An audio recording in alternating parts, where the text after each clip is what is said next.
The people of America don't really love our veterans, and that's just plain and simple. They say, oh, thank you for your service, but are you really thankful? Do you really have it in your heart because you see them in uniform or you see them with their hats on at the grocery store? Are you really conveying that you are fighting and being appreciative of your freedom and your liberties, and you know that you have the free will and the choice to do certain things in America that other people can't do in other countries? And it's maddening because I watch this happen all the time. Oh, thank you for your service. But what do you really do for our vets? And we have a connection here on Indian country because the Navajo Nation has the highest military enlistment than all minorities combined. And what we're doing here is we are watching our veterans suffer, especially the Vietnam vets. Now, the World War II veterans, we love them, of course. You got the code talkers, and we are watching them slowly disappear into history. And it's heartbreaking, and I know this, but then we are also forgetting the next war that came, the Vietnam War, the war that was not as celebrated across America because of the 70s, and you had all the tree huggers out there that were, spitting on these vets when they came home, and a lot of them came home with PTSD and the most horrific things that they did see. But the change or the difference I see in these vets, because I was also in the funeral industry, and you're watching why they are passing. It's not because of old age. These veterans, especially Vietnam vets, are now suffering harder than I've ever seen before. In this age right now in 2023, you're watching the chemical effects of the Vietnam War, Agent Orange, and all the other things they made them do. All I know is they were going to serve their country, and it was a duty that was I guess proud for them to do, to serve your country. Again, the Navajo people are a warring tribe. We always covered it, our warriors and our men. And when they went to go serve, especially women are allowed to serve. And it's because we are innately, I guess, fighters from historically. We just believe in what we believe, and fighting for your country, fighting for, we call her Nihama, America, our mother. And once we lose her, we lose everything. And so that was the I guess the underlying foundation of why they served. But now in 2023, you're watching our Vietnam vets suffer, and they call. And so we run a plumbing company, and husband runs this and owns this plumbing company called Copper Penny Plumbing. And they usually call for small little fixes. One was, what the story that we're going to go look at today is their faucet was leaking in the bathroom. The bathtub faucet's leaking. It's old. I mean, it needs to be replaced. It's probably all the minerals and sediments have wore out all the little, mechanisms inside the actual faucet. So it's leaking. And so now they're seeing their Navajo Utility Authority, NTUA, bill for water is through the roof because they can't stop the leaking. And because they live so far out in the reservation, that they have so many plumbing companies that deny them. They will not go into the rural areas to fix it. And they say, no, we don't cover that area. So you have people that are sitting in the deepest parts of the reservation, and they don't have the means to just have a faucet fixed. So they band-aid the situation consistently with their homes. So they do their own fixed DIY. And this is where husband comes into play. And so Tommy Morris, his name, him and his wife, and they gave my husband a call. And so this is...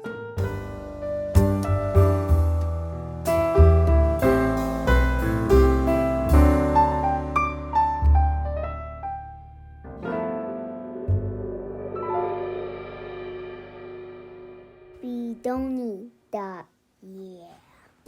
Good morning. It's February 10th, 2023.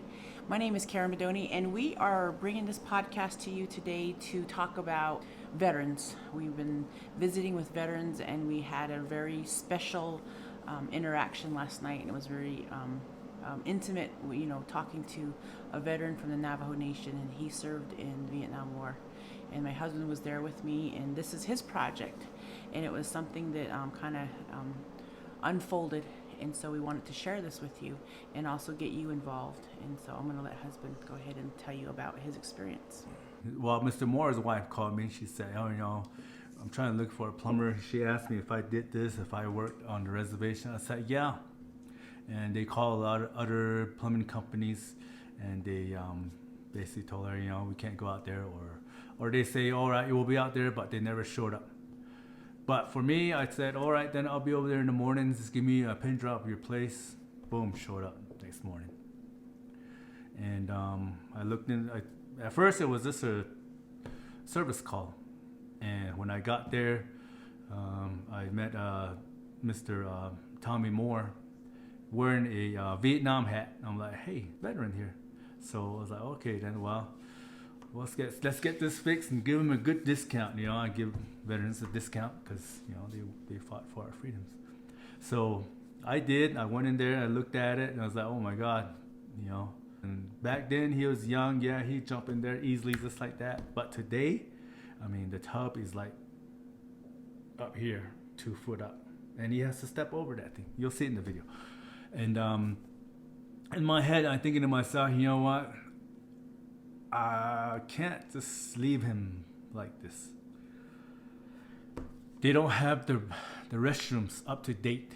And I wanted to, as old as he is and as much pain that he's going through, I didn't want to see him try to climb over that tub and fall over and make things worse. So on my drive home, I kept thinking to myself, how can I help this guy?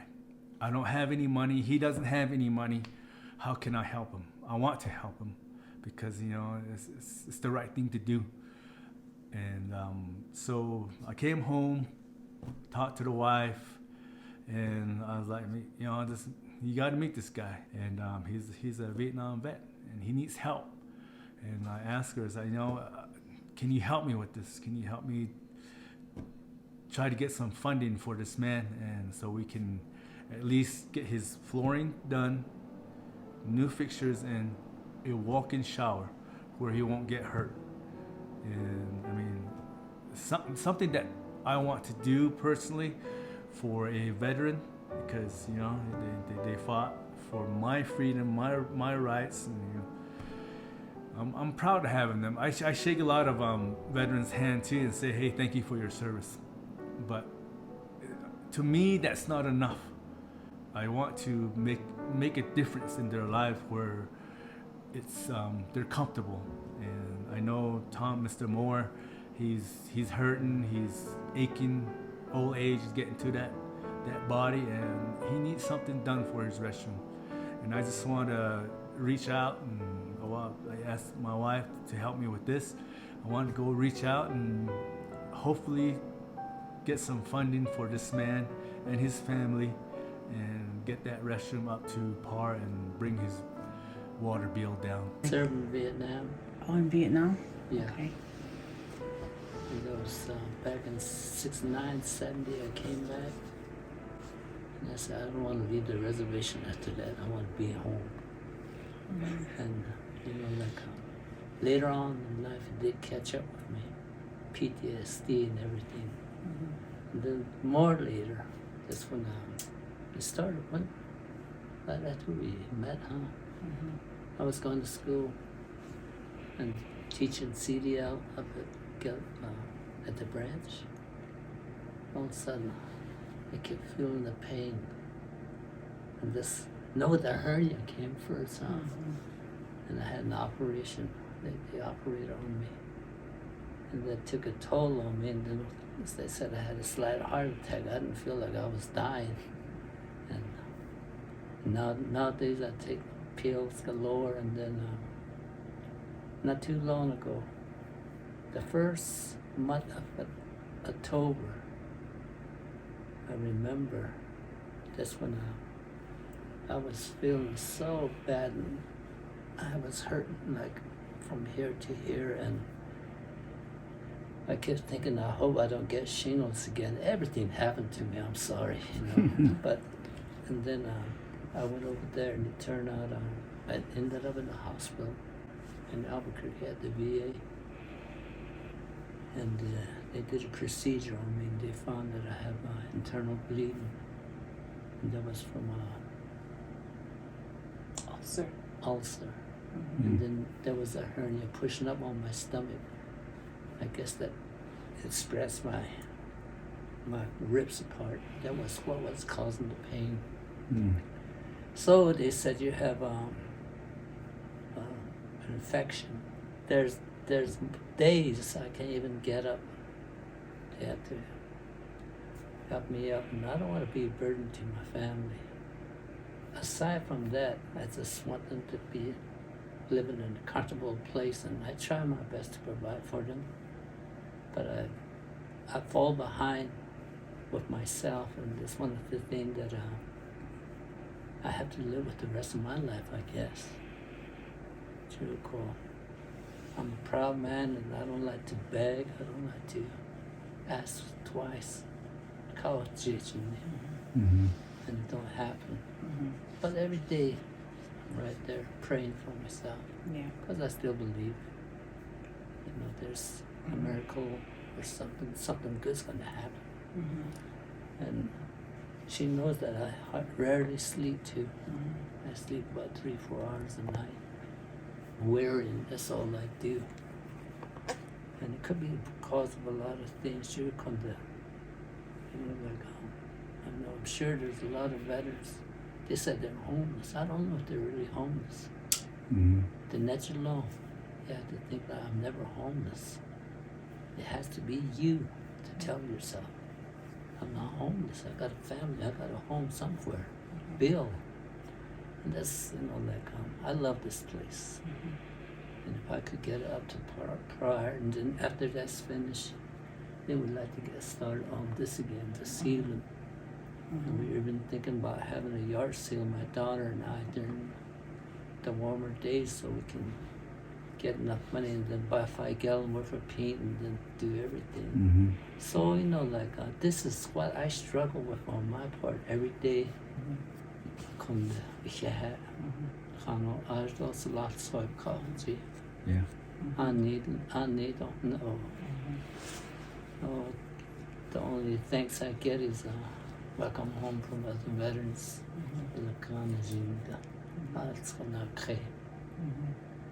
And some of them even served the same time I was there. And maybe, Lord willing, maybe my dream will come true, and you can wire up my house and pipe my house if I ever get one. But I don't, I look forward to that, but when, that's a question. Yeah. Do I need share weight, snoddish, and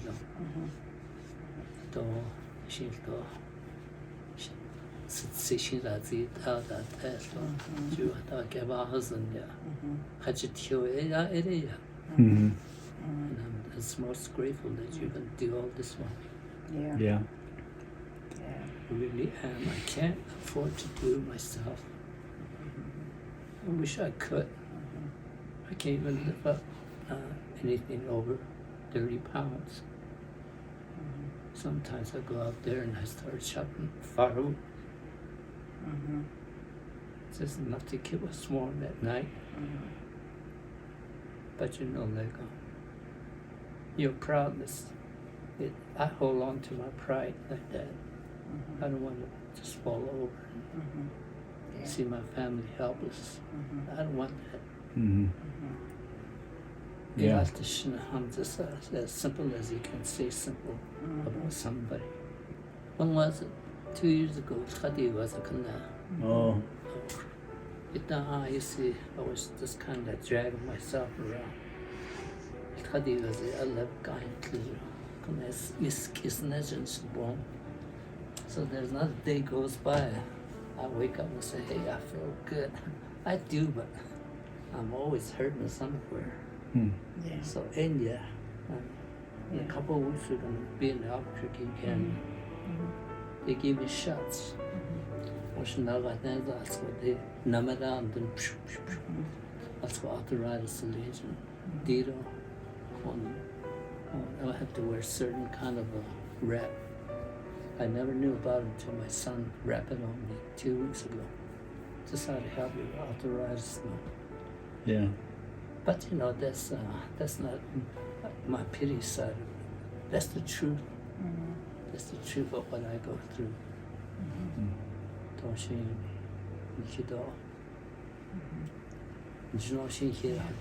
Yeah. Oh. Is I didn't see. Sit closer together. You don't realize how tough it is for Your bathroom breaks down. Yeah, it is. Oh, okay. So what year did you build this?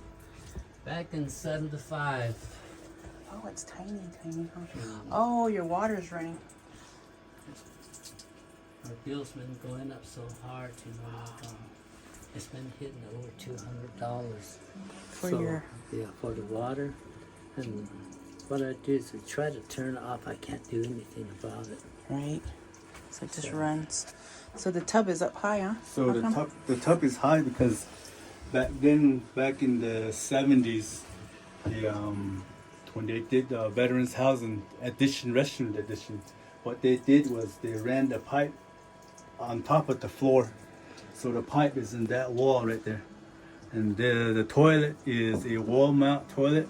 So the pipe is back there and then inside the wall for the sink and then probably the kitchen sink in the back. So the pipe goes back there, P-trap, and then up, and then this thing sits up. So it sits up an extra 8 inches off the ground. So an old guy like that, an old veteran like that has a hard time getting over. Even me, see, I have a hard time getting over. Crawled over some way, somehow. Or they just Wow. roll over. Dangerous. Yeah, and then they should be able, if this was this high, they should be able to have a grab bar right here for them too, But we want to eliminate that. What I want to do is take this tub out, repipe the sewer line underneath, put a new toilet in the floor mount toilet, and then put the drain underneath the floor, and then come in and possibly put a walk-in shower. That's what I want to do. And put a new vanity, new toilet, new shower wall. That's what I want to do for this veteran right here. My relation, clan-wise, he's my dad. So he called me Shaway already, which means my baby. So You have to finish it. good son now. So I'm trying to help him out. I'm going to help him out and help him the best way I can, which is plumbing. So other than that, see, even the flooring, Soft? all soft, and they work from here and there. So I want to tear all this out, put new flooring on there, waterproof flooring, and get everything back in for him. That's what I want to do. Okay. I would really appreciate your help, and like I said before, there's so many veterans out there that needs help. We want to help continue doing this because it's needed out there. It's needed for the Navajo veterans, and nobody's doing it. We got Navajo Nation dropping the ball all the time, or the veteran office dropping the ball all the time. I hear it a lot, and I feel bad for them. So I really appreciate you guys helping me accomplish something, and I would appreciate all your donations and everything. So We have to do something as Americans. We need to stop looking at politics and thinking the worst of everything. Life is the business of the Lord, and so we have to continue with life. And right now, Mr. Moore, he was talking about what he wanted to see. He wanted to make sure his home was fit for his family so that he doesn't worry. He spends a lot of nights tossing and turning in bed. He said he only sleeps about 3 hours a night because he worries a lot. He worries about his family. And then you can probably hear that water dripping and running all night long. And so I'm thinking it's probably maddening. And I think that this is a God thing. And so I was compelled to help. So this is what we're doing now. So we're reaching out. So anyone that can hear this podcast, you need to ask yourself, are you really thankful for your freedom, for all the times that we've gone to war and our veterans actually fought for us? Are you truly thankful, or are you just saying it because you say, oh, thank you for your service isn't enough? And a lot of times when you ask a veteran, what do you think about that? A lot of them will say, oh, you're such a war hero. He says, a lot of them I've heard, they say, well, I'm not really a hero. I'm just a simple man. And I've heard that, 100-fold. And that's usually they're very humble people. They have struggled, but they know it was their choice to enlist into the military. And then some of them were drafted. And so it's they had to do their service and their duty. And watching him, he was a very beautiful man, and so I wanted you to watch this video. Material is expensive, and we went through and priced all this stuff, and of course he has to pick out the flooring that he wants. We need to make sure it's waterproofing, because right now when we walked into that bathroom, the floor was soft. You could feel it. I'm like, oh, we're gonna have to pull out the whole structural part of that and replace the subfloor. And we knew that going in. So there's lumber that needs to be bought. So we have to go all the way down to the very bones of this restroom. And we have to do it within 2 days. Now, the laboring part of it, we have that covered. Me, my husband, and my family, my girls, that is our commitment from our family. And we work fast, and we don't have time to train people to work with us, because husband is very strict in how he operates, and we don't even talk to each other. That's how well we know what we're doing. And so he's going to basically direct us, and we're going to move fast. It's a 2-day job, but we're promising a 3-day job, but our goal is 2 days, because materials and everything that we need to make sure this restroom is put back into code, so it's a lawful restroom, so that's comfortable for him and it's safe for him to enter. It has to be a walk-in shower. We cannot put a tub back in there. The piping that was put in there was back in the 70s, so all that pipe runs higher than it needs to be. It needs to be put down underneath the floor, but right now it's running in the walls, and we're going to have to redo that whole thing structurally. So we're asking for your donations. Call in at 505-870-3844, and we can run your credit cards right now for the material payments. And so if you feel the need that you want to help us help this gentleman, because right now we're going to be doing this all on our own, and we don't have the means, and we're going to have to dip into our own grocery budget to see that we can help this man.